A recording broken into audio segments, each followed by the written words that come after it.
لقد كان لكم في رسول الله أسوة حسنة لمن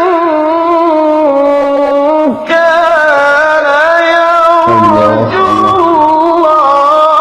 الله واليوم الآخر وذكر الله كثيرا.